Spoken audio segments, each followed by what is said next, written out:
Ele vai entrar nas lojas, né, na Apple Store ou na Google Play e vai procurar Time Bus Gravataí. Hoje está aparecendo os dois ícones, o antigo e o novo. Ele sempre procure pegar na primeira fila o primeiro que aparece, que é o novo, tá? Ele vai baixar, vai ter essa tela inicial.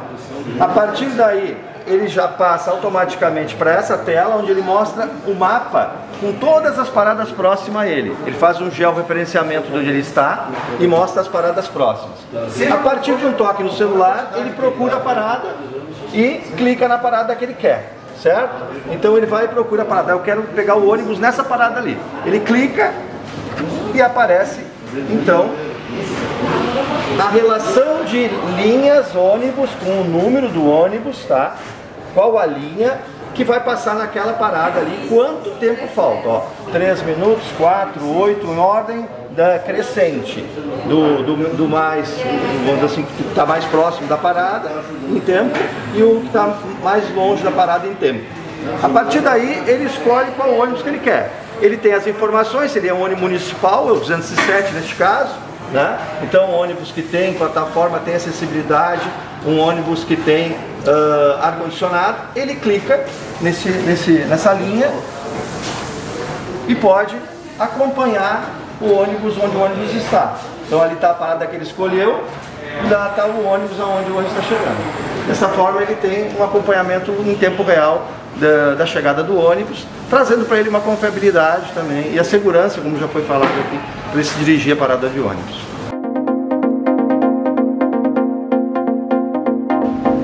Nós somos talvez uma das únicas cidades que tem enfrentado esse assunto do transporte público de uma forma diferente. Inclusive o nome Time Bus foi o próprio nosso ex-prefeito que deu o nome Time Bus, foi ele que escolheu o nome, inclusive. Gravataí inovando no enfrentamento de um tema que muitas cidades hoje ainda não têm solução. Estamos aqui celebrando, na verdade, a vitória da comunidade. O Time Bus é isso. O que o Adão falou, a questão que o Zafra coloca bem, e ele tem um ingrediente também que é muito importante e significativo. O aspecto da segurança, ele promove a segurança. O prefeito Luiz já falou, o senhor anunciou hoje esse relançamento do Time Bus, que ele, além das linhas municipais, abrange as linhas intermunicipais. Mas também falaste sobre ampliação no número de linhas. As pessoas, eu acompanho pelas redes sociais e pelos amigos e tal.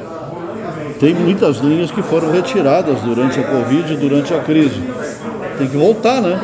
Tem que aumentar a oferta. Como dizem às vezes na rede social, baixou o preço da passagem, prefeito, mas não tem ônibus, o que adianta? É verdade, nós temos que aumentar a oferta de linhas, a oferta de ônibus. Então, dentro de alguns dias nós lançaremos aí também uma notícia dizendo quando a empresa, evidentemente, tem que ter ônibus, tem que contratar motorista, contratar equipes, né, para começar a trabalhar com mais linhas. Isso leva uns dias, mas o aumento de linhas está na nossa planilha, tem que acontecer. O senhor fez um pedido de que as pessoas que, por exemplo, reclamam, poxa, eu fiquei 1 hora na parada esperando o ônibus, printem a tela no aplicativo e enviem para a prefeitura para que seja fiscalizado. As pessoas às vezes fazem isso, dizem, olha, eu estou há 2 horas na parada e não passou nada. Mas agora com o aplicativo tem a oportunidade de provar aquilo que tu está dizendo. Printa a tela, das 10 às 11, né? E diz, olha, está aqui, eu não estou aqui, não recebi o ônibus. E aí nós vamos cobrar da empresa. Todos esses instrumentos que nós estamos colocando, a tecnologia é para isso, para melhorar a transparência do sistema como um todo.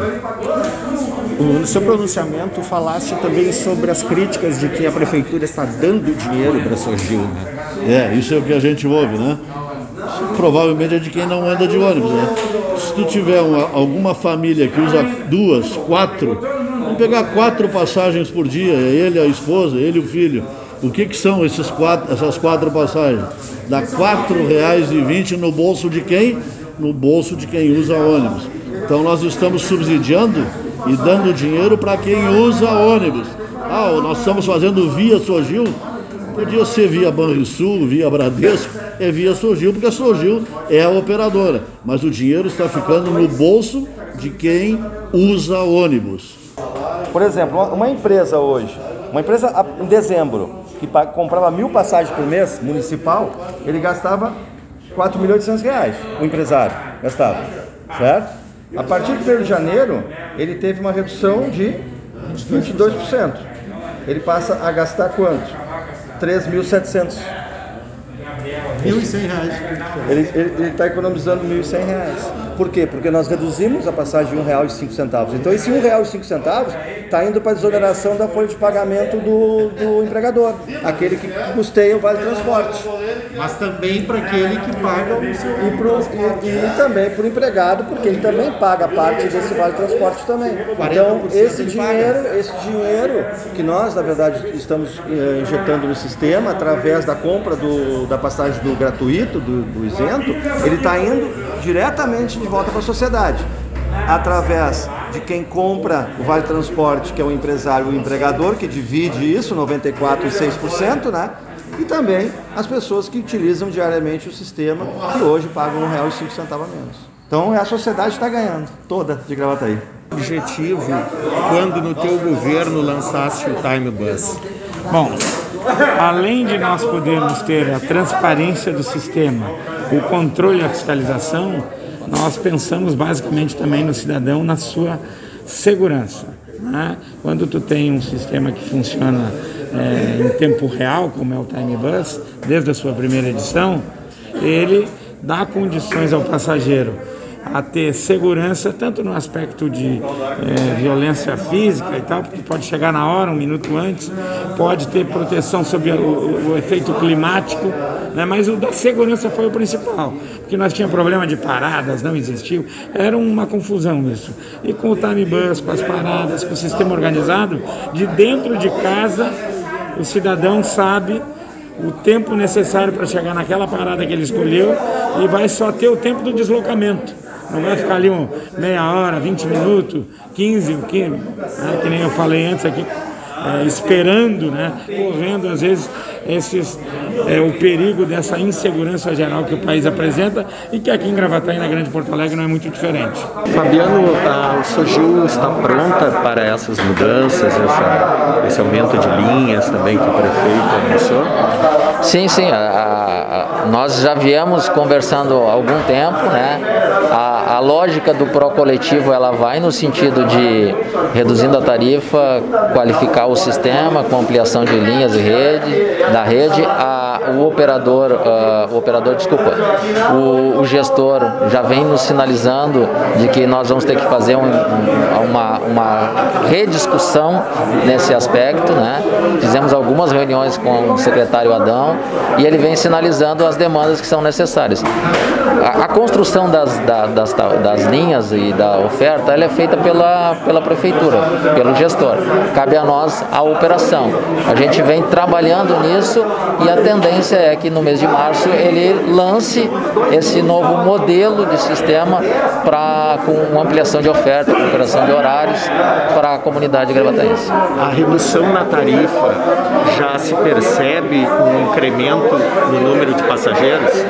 Como disse o secretário Adão, é muito cedo ainda para nós identificarmos isso. Nós estamos hoje no dia 17, na primeira semana de janeiro, é uma semana que as pessoas ainda estão em férias, nas comemorações de final de ano, então é muito cedo, mas a expectativa é que com a redução da tarifa, é um fator importante na decisão do cliente, né, sobre que tipo de transporte ele utiliza para a sua locomoção. Com a redução da tarifa, isso traga um incremento ao sistema de transporte da cidade, com certeza. As linhas intermunicipais, que são responsabilidade do governo do estado, qual a saída para que os custos não sejam simplesmente repassados, a passagem ela suba? Como disse o prefeito Zafalon aqui na sua entrevista, o transporte público é um direito social de responsabilidade do estado e aqui em Gravataí é responsabilidade da prefeitura. Ao governo do estado, né, o que basta é entender de que o sistema de transporte público precisa ser encarado como um serviço serviço entregue pelo Estado à sociedade, buscar alternativas para subsidiar essa tarifa, que é o único mecanismo que hoje qualquer sistema de transporte no país inteiro, e aqui a gente tem vários exemplos, o mais clássico é São Paulo, né? A cidade de São Paulo coloca 4 bilhões no sistema de transporte da cidade para manter a tarifa equilibrada a nível suportável pela população. Não existe outra alternativa, né? O mundo inteiro opera com um sistema de transporte público subsidiado. O transporte público é um serviço público de responsabilidade e titularidade do Estado. Então cabe a ele enfrentar esse tema e encontrar solução. É a única alternativa que nós temos, né? Trabalhar essa questão e aproveitar agora a comissão que a deputada Patrícia Alba vai presidir na Assembleia e debruçar sobre esse tema, instigar o governo do Estado a enxergar o sistema de transporte público da região metropolitana como um serviço público essencial e, por conta disso, assumir a sua responsabilidade, como fez no final do ano agora, construindo um programa de recuperação pontual, né, para um processo da pandemia, mas aí sim, olhando isso no aspecto do horizonte para o futuro, trabalhando isso como uma medida e levando para a população uma condição do transporte, uma condição financeira para o custeio do transporte, mas levando em consideração todos os fatores que a gente está enfrentando da economia, né?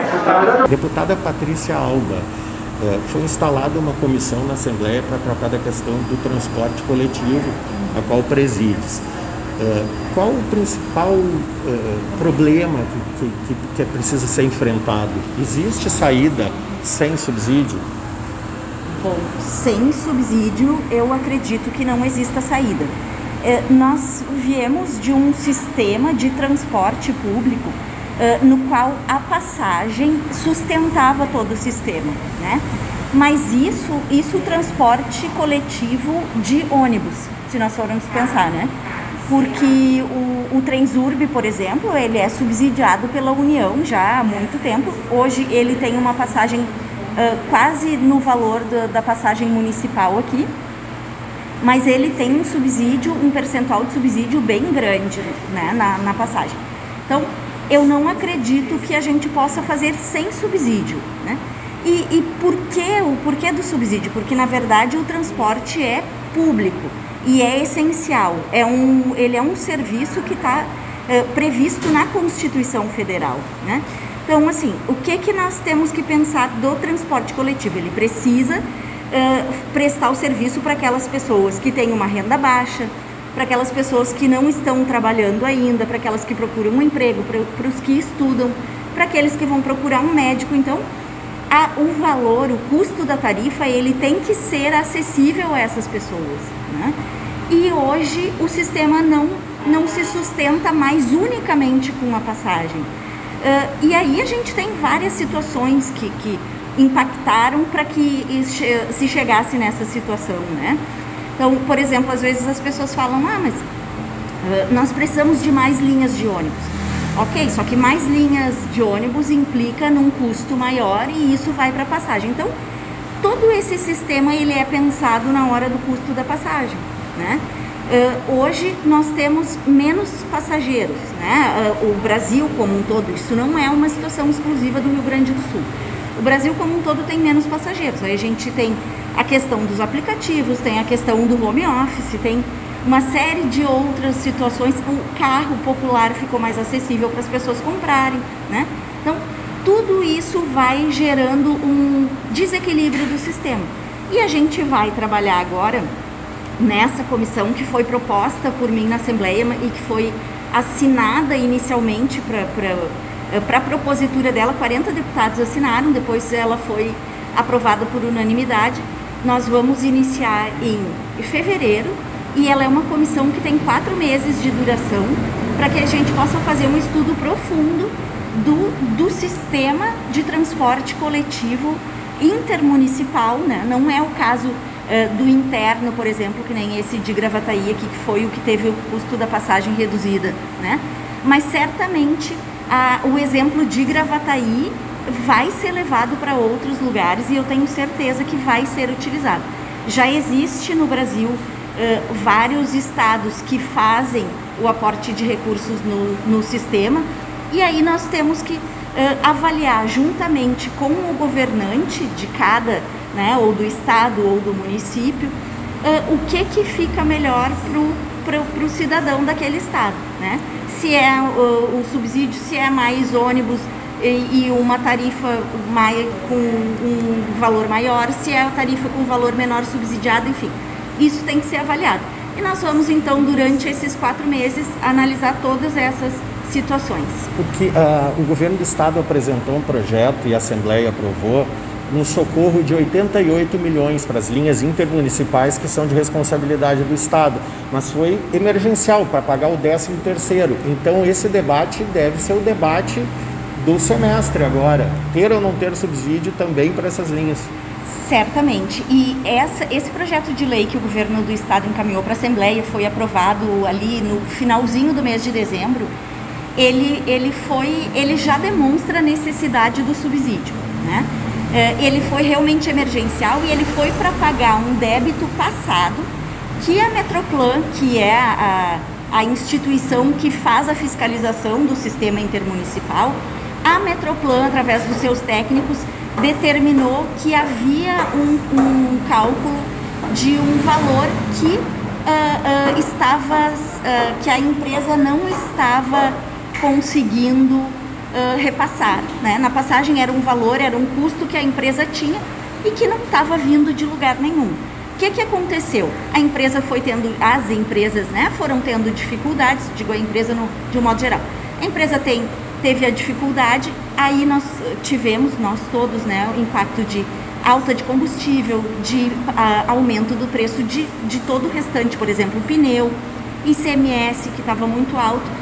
E o que isso foi acontecendo? Que as empresas estavam ficando com dificuldades financeiras, o sistema bancário acaba não sendo útil para a empresa, porque ele também não quer emprestar se ele não tem a segurança de que ele vai ter o retorno desse valor, e a empresa começou a falhar com os seus colaboradores, né? Com os motoristas, com os cobradores, enfim.